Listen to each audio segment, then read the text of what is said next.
Hi friends, I'm Andrea Lake and I am super excited to be here on the Scrapbook and Cards Today YouTube channel and the blog. I have a project of my choice to work on today and you see me flipping through multiple photos, and yes, that can only mean that we're going to be working on a mini album. That is normally the first kind of project that I think of, and this is a very, very special one. But first of all, let me show you a few of the products that I'm going to be working with. I have the scrapbook.com nested dies, some of the adhesive. I have the Poppy Pear collection by Veabelind with American Crafts. And if you were part of my mini albums 101 class that we did in collaboration with SET, during one of the lessons, one of the things that I said is I do love when manufacturers and companies come up with products that make our lives easier. I do love making mini albums, and I love the fact that the Poppy Pear collection came with those metal rings.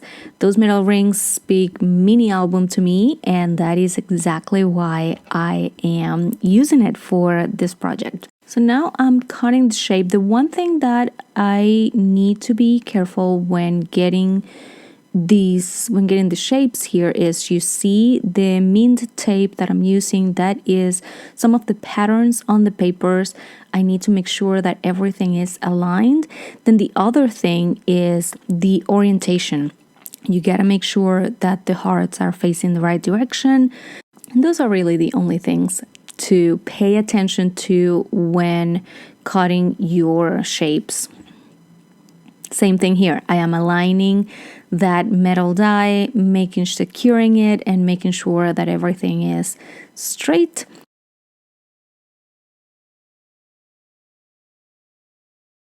So you might have noticed that I skipped a couple of steps.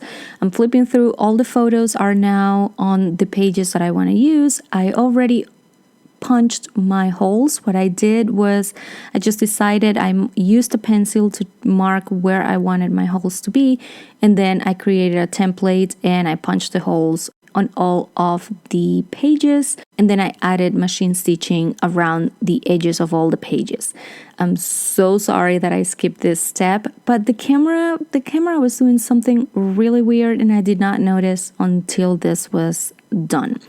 So to decorate the pages, I'm going to walk you through the process of decorating a couple of them, and then I'm going to show you the finished mini album, and I'll walk you through some of the other details from some of the pages. First of all, the story of the mini album. We adopted a puppy last month. It's a baby girl, and her name is Indy Luna, and this is the first photo of the entire family all together. This was the day that we finalized the adoption, and of course had to be the first page of the mini album. So you'll see me now adding some of the ephemera pieces, stickers. I'm going to add her name as well. And let's talk a little bit about the thought process when putting together a project like this. I think this one has about eight pages, so front and back.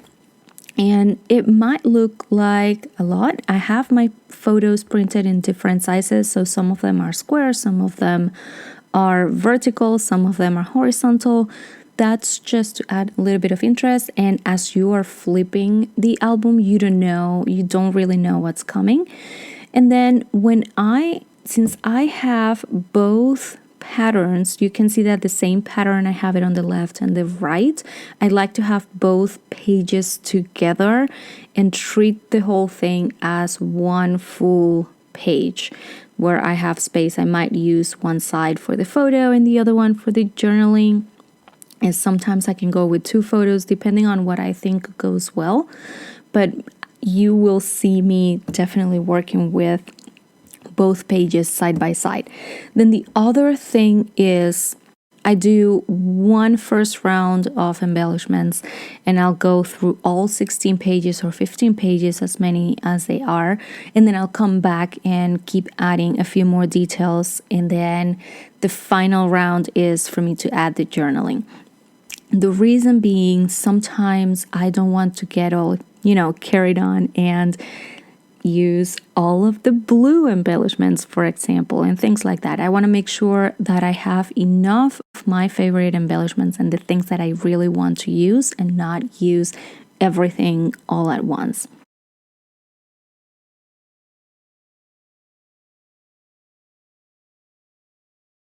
This one is ready, so then I'll flip this page and I'll take the next one. This is a fussy cut piece from this 6x8 paper pad.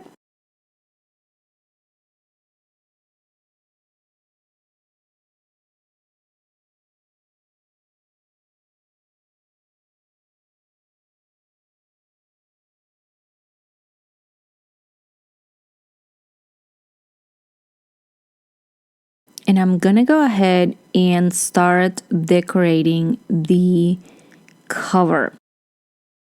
So for the cover is, and another, going back, adding one more reason why I do the first round of embellishing and then another one and then the final one. It's mainly because I do love adding layers and adding dimension to the projects, and I completely forgot about it until I started working, and I was going to walk you through the cover of the album. But then you see I have a first layer of foam sticker, then I came with the houses, those are also foam stickers, and then the dog it will be a third layer of foam stickers. So I do love adding dimension to my projects. So by dividing the work that I do in the way that I do with the inside pages, I have a pretty good idea on how chunky or how big and thick my project is going to look, and I have more control over that. Now with the cover though, we can go crazy and add as much dimension as I want, because that is what's going to be seen. So when I put it on my shelf or wherever I want to keep the album, that's what you're going to see. So let's go ahead and do a flip through of this mini album. As I said before, I used the Arches Nested Dies by scrapbook.com to make the base of the album, the Poppy Pear collection, and those metal dies are part of the Poppy Pear collection. I have that family photo in the very beginning, and then you can see now some of the details that I added on a third round of embellishing, as we were talking previously. That flower, for example, was one thing that I added even after my journaling was done. We can see that hidden journaling right there. More journaling. I think I did not show you these pages. This paper clip or wooden clip was also added after that. Some of the journaling you can see exposed. Some of it will be hidden. There is a little bit of everything. I wanted to get a good mix.